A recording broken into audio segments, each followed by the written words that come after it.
ಹಲವು ವಿಚಾರಗಳನ್ನ ನಾವು ಚರ್ಚೆ ಮಾಡ್ತಾ ಇದ್ವಿ. ಮೇಲ್ನೋಟಕ್ಕೆ ಕಾಣಿಸೋ ಥರ ಈಗ ಆಲ್ರೆಡಿ JDS BJPಗೆ ಹೋಗಿ ಶರಣಾಗ್ಬಿಟ್ಟಿದೆ. ಅಲ್ಲಿ JDS ಕತೆ ಒಂದು ಹಂತಕ್ಕೆ ಮುಕ್ತಾಯ ಕಾಣ್ತಾ ಇದೆಯಾ ಅನ್ನುವಂಥ ಪ್ರಶ್ನೆ ಮಾತ್ರ ಮೇಜರ್ ಆಗಿ ಕಾಣ್ತಾ ಇದೆ ಈ ವಿಚಾರದಲ್ಲಿ. ಆ್ಯಂಡ್ BJP ಬಹಳ ಶಿಸ್ತಿನ ಪಕ್ಷ, ತುಂಬ ಡಿಸಿಪ್ಲಿನ್ಡ್ ಪಕ್ಷ. ನಮ್ಮಲ್ಲಿ ಯಾವುದೇ ಭಿನ್ನಾಭಿಪ್ರಾಯ ಇಲ್ಲ, ನಮ್ಮಲ್ಲಿ ಅದಿಲ್ಲ ಇದಿಲ್ಲ ಅಂತ ಇಲ್ಲಿವರೆಗೂ ಒಂಥರ ಈ ಮನೆ ಗುಟ್ಟನ್ನ ಹಿಂಗೆ ಅಂಗೈಯಲ್ಲಿ ಹಿಡ್ಕೊಂಬರ್ಬೇಕು ಅಂತ ಹೇಳ್ತಾರಲ್ಲ, ಹಂಗೆ ಹಿಡ್ಕೊಂಬಂದಿದ್ದಂಥ ಪಕ್ಷ ಯಾಕೆ ಇವತ್ತು ಹಾದಿ ಬೀದಿ ರಂಪುಗಳಾಗ್ತಾ ಇದ್ದಾವೆ ಅಂತ ಗೊತ್ತಾಗ್ತಾ ಇಲ್ಲ. ಮೇಡಮ್, ಈಗ ದೇಶದಲ್ಲಿ ಇವಾಗ ನಾನು ಮತ್ತೆ ಅದೇ ಟಿಕೆಟ್ ಅದಕ್ಕೆ ಬರ್ತೀನಿ. ಘೋಷಣೆ ಮಾಡಿರೋ ಇದರಲ್ಲಿ ಸುಮಾರು 200 ಹತ್ರ 300 ಗಂಟೆ ಸೀಟ್ ಘೋಷಣೆ ಮಾಡಿರುವಂಥದ್ದು. ಮಾಡಿರ್ಬೇಕಾದಾಗ ವ್ಯತ್ಯಾಸಗಳಂದಾಗ ಹಲವಾರು ಬಾರಿ ಪಕ್ಷಗಳು ಕೆಲವರಿಗೆ ಅವಕಾಶ ಕೊಟ್ಟಿದೆ, ಮತ್ತೆ ಬೇರೆ ಬೇರೆ ಕಾರಣಗಳಿಂದ ಅವ್ರಿಗೆ ಹೇಳಿರುವಂತದ್ದು. ಇಲ್ಲಿವರೆಗೂ ಶಿಸ್ತಿನ ಸಿಪಾಯಿಗಳಾಗಿದ್ದವರು ಈಗ ಯಾಕೆ ತಿರುಗಿ ಬಿದ್ದಿದ್ದಾರೆ ಅಂತ ಗೊತ್ತಾಗ್ತಾ ಇಲ್ಲ ಮೇಡಮ್. ಇವಾಗ ಅದು ಪಕ್ಷ ಅವ್ರ ಜೊತೆ ಕುತ್ಕೊಂಡು ಮಾತಾಡುತ್ತೆ ಮೇಡಮ್. ಯಾಕಂದ್ರೆ ಪಕ್ಷದಲ್ಲಿ ಮಾತನಾಡೋ ಪ್ರಯತ್ನ ಮಾಡಲಿಲ್ಲ. ಎಲ್ಲರ ಜೊತೆನೂ ಮಾತಾಡಿರುವಂತದ್ದು, ಕನ್ವೆ ಮಾಡಿರುವಂತದ್ದು. ನೋಡಿ, ಶಿವಕುಮಾರ್ ಉದಾಸಿ ಅವರು ಹಲವಾರು ಉದಾಹರಣೆಗಳು ಮೇಡಮ್. ಇವಾಗ ರಾಜ್ಯಾಧ್ಯಕ್ಷರಾದ ನಳಿನ್ ಕುಮಾರ್ ಕಟೀಲ್ ಅವರು ಕೂಡ ಆಗಿದ್ರು.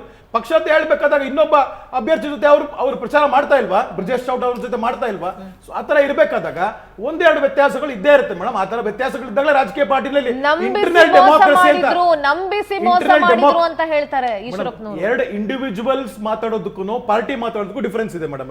ಅಲ್ಲಿ ಇಂಡಿವಿಜುವಲ್ಸ್ ಇಬ್ಬರು ಇಂಡಿವಿಜುವಲ್ಸ್ ಮಾತಾಡಿದಂತ ಅಂದ್ರೆ ಇದು ನಡೀತಾ ಇರುವಂತದ್ದು ಈಶ್ವರಪ್ಪ ಹಾಗೂ ಯಡಿಯೂರಪ್ಪನವರ ಕುಟುಂಬದ ನಡುವೆ ನಡೀತಾ ಇರೋದು. ಕುಟುಂಬ ಅನ್ನೋದಕ್ಕಿಂತ ಅವ್ರಿಗೆ ಏನ್ ಮನಸ್ತಾಪ ಇದೆ ಅದು ವರಿಷ್ಠರು ಇದು ಮಾಡ್ತಾರೆ. ಯಾಕಂದ್ರೆ ಹಲವಾರು ಬಾರಿ ಹಿಂದೆ ಕೂಡ ಎಷ್ಟೊಂದು ಜನಕ್ಕೆ ಟಿಕೆಟ್ ನಿರಾಕರಿಸಲಾಯಿತು. They for in line with the party line ಏನಂತ ಅಂದ್ಬಿಟ್ಟು ಪ್ರತಾಪ್ ಸಿಂಹ ಅವ್ರು ಮಾಡಿಲ್ವ? ಇವತ್ತು ಅದೇ ಪ್ರತಾಪ್ ಸಿಂಹ ಅವರು 2 ಬಾರಿ ಏನ್ ಸಂಸದರಾಗಿದ್ರು, ಇವತ್ತು ಶ್ರೀಕಂಠ ಯದುವೀರ್ ಅವರ ಜೊತೆ ಮಾಧ್ಯಮಗೋಷ್ಠಿ ಇದು ಮಾಡಿ ನಾನೇ ಎಲೆಕ್ಷನ್ ಏಜೆಂಟ್ ಆಗ್ತೀನಿ ಅಂತಂದ್ರು. Why don't we take this example?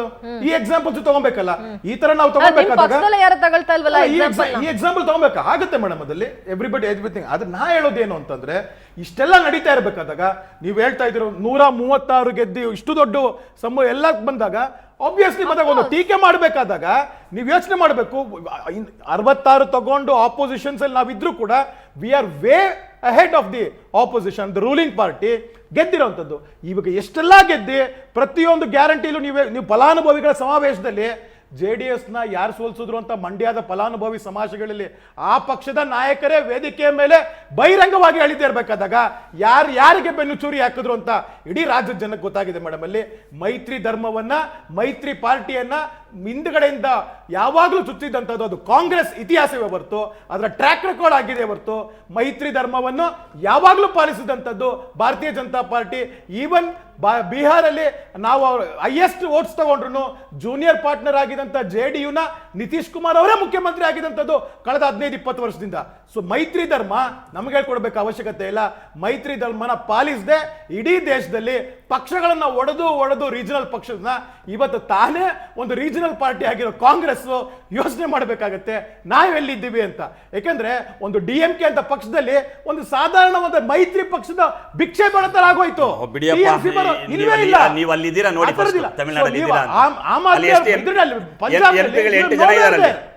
ನೀವು ಒಂದು ಲಾಸ್ಟ್ ಕಾಲದಲ್ಲಿ ನೀವು ಮುಖ್ಯಮಂತ್ರಿ ಆಗ್ದವ್ರಲ್ವಾ?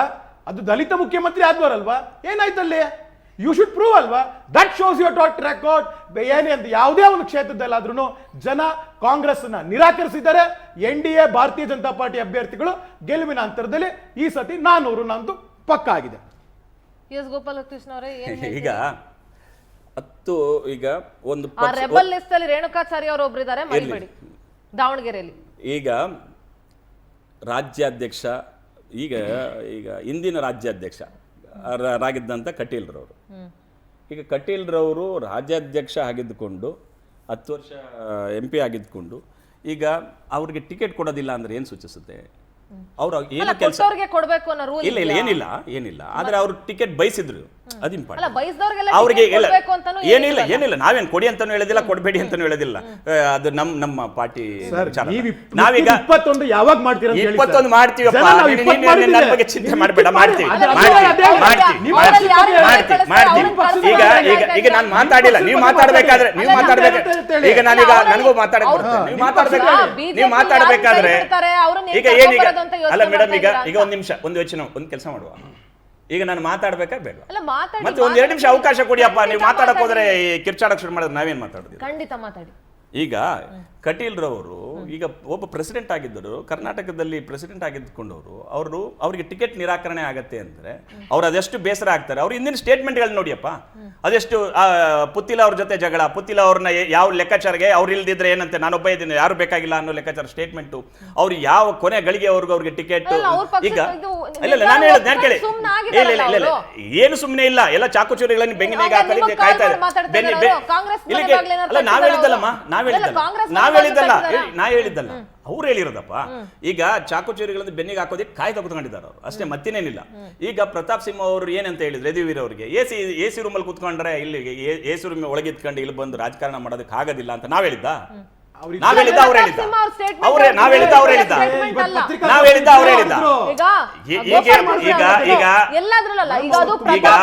ಹೇಳಿದ್ದ ಈಗ ಪಾರ್ಟಿ ಒಳಗಿದ್ದುಕೊಂಡು ಪಾರ್ಟಿ ಒಳಗಿದ್ಕೊಂಡು ಪಕ್ಕದಲ್ಲೇ ಇದ್ಕೊಂಡು ಬೆನ್ನಿಗೆ ಚೂರಿ ಹಾಕೋದು ಬಹಳ ಈಸಿ. ಆ ಕೆಲಸವನ್ನ ಖಂಡಿತವಾಗ್ಲೂ ಮಾಡ್ತಾರೆ, ಅದ್ರಲ್ಲಿ ಏನ್ ಸಂಶಯ ಇಟ್ಕೋಬೇಡಿ. ಆಫ್ಟರ್ ಎಲೆಕ್ಷನ್ ಒನ್ಸ್ ಅಗೈನ್ ಯಾರ್ಯಾರು ಬೆನ್ನಿಗೆ ಚೂರಿ ಹಾಕಿದ್ರು ಬಂಡಾಯದವರು ಗೊತ್ತಾಗ್ತದೆ.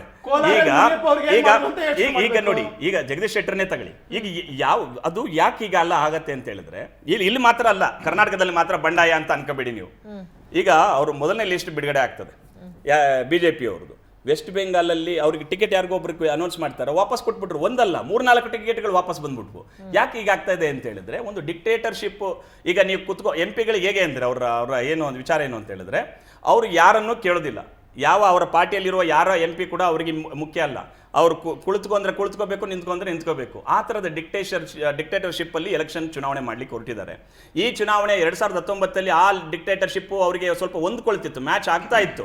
2024 ಆ ಡಿಕ್ಟೇಟರ್ಶಿಪ್ನ ಇದೆಯಲ್ಲ, ಇದು ಸಿಂಹ ಅಲ್ಲ, ಇದು ಮತ್ತೊಂದು ಅಂತ ಗೊತ್ತಾಗಿದೆ. ಅದಕ್ಕೆ ಈಗ ಬೇರೆ ಥರದ್ದು 56 ಇಂಚ್ 56 ಅಲ್ಲ, ಇದು ಇಂಚು, ಇದು ಬಹಳ ಕಡಿಮೆ 26ಕ್ಕೆ ಬಂದಿದೆ ಅನ್ನೋದು ಅವ್ರ ಕಾರ್ಯಕರ್ತರಿಗೆ, ಅವ್ರ ನಾಯಕರಿಗೆ ಸ್ಪಷ್ಟವಾಗಿ ಗೊತ್ತಾಗಿರೋದ್ರಿಂದನೇ ಇದೆಲ್ಲ ಆಗ್ತಾ ಇರೋದು.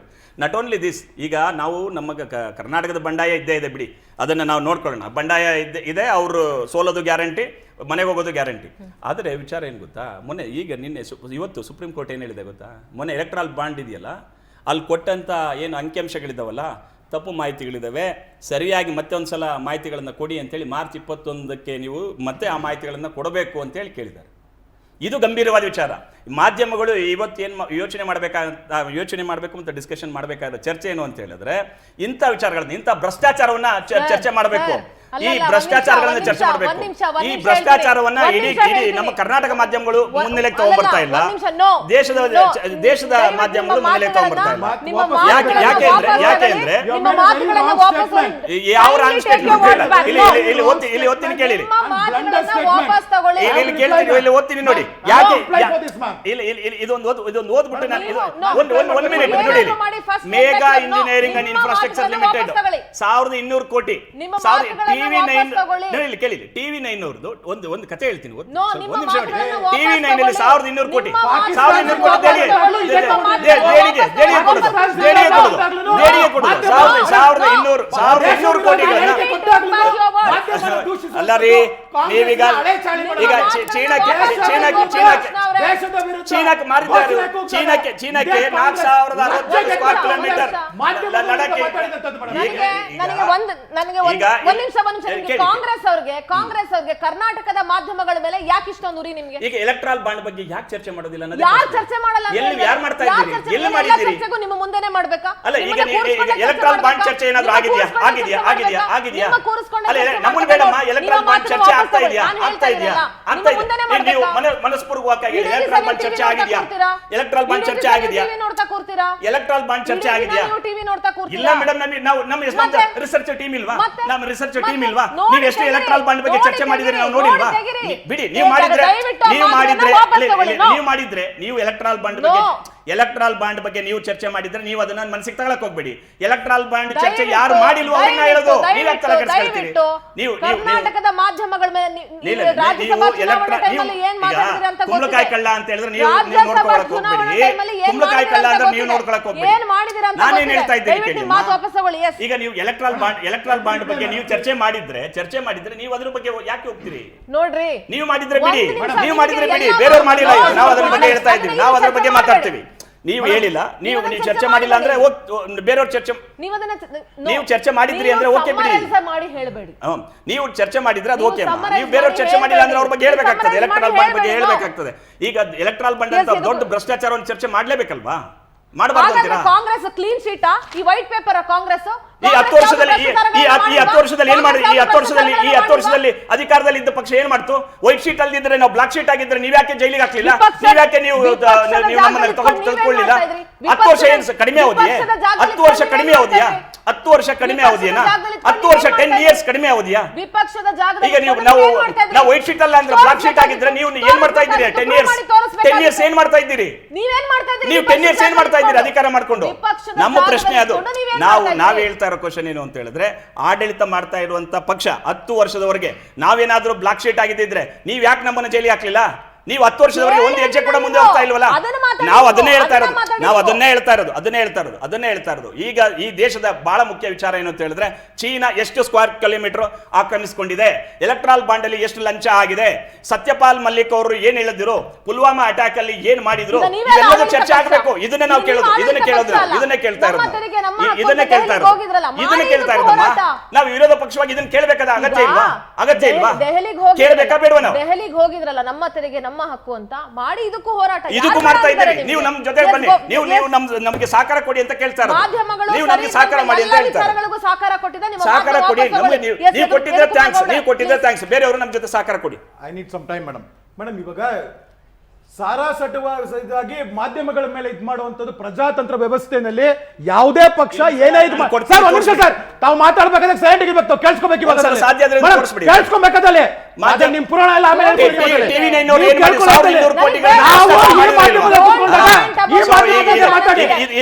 ಸುಳ್ಳು ಸುಪ್ರೀಂ ಕೋರ್ಟ್ ಅಲ್ಲಿ ಇರೋ ವರದಿಯಪ್ಪ ನಾನು ಓದ್ತಾ ಇರೋದು.